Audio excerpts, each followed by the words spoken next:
une forme d'art qui est vraiment essentielle pour le Congo, parce que la musique populaire dans la pop congolaise, c'est tellement essentiel pour le quotidien du Congolais.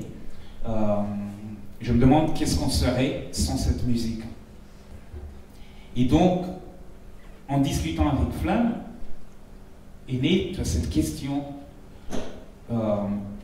qui est, est-il seulement possible de jouer cette musique-là avec une énergie différente et qu'à terme, on ne s'en serve pas pour, comme opium du peuple, pour nous endormir, pour oublier, mais au contraire, que ça nous permet de rester éveillés. C'était ça le point de départ. Et on s'est dit, si on devait jouer ou créer un punk congolais, quel pourrait être notre slogan?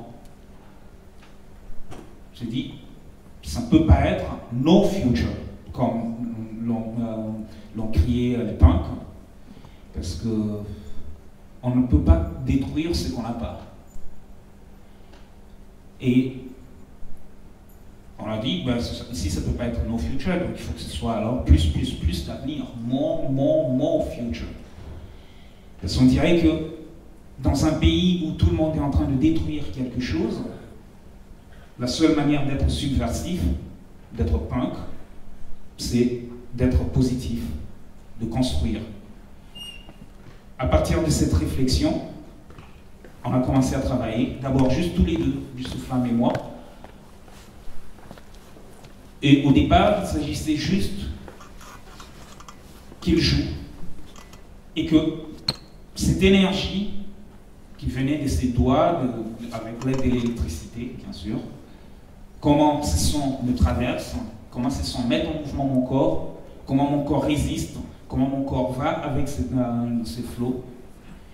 Et après presque 2 semaines où on a juste tout travaillé tous les deux comme ça, il y a eu une autre étape où on a commencé à faire venir d'autres musiciens.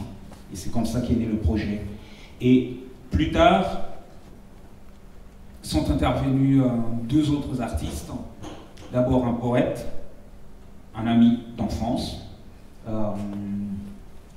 qui à l'époque était prisonnier politique au Congo. Et il est resté en prison plus de 9 ans.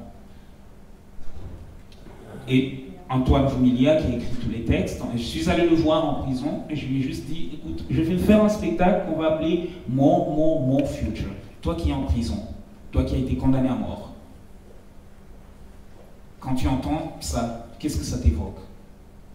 Et il nous a envoyé 2 semaines plus tard ce texte, qui était sa réponse à cette question. Et puis après, j'ai retrouvé aussi l'ami Badian Kouyaté, qui est créateur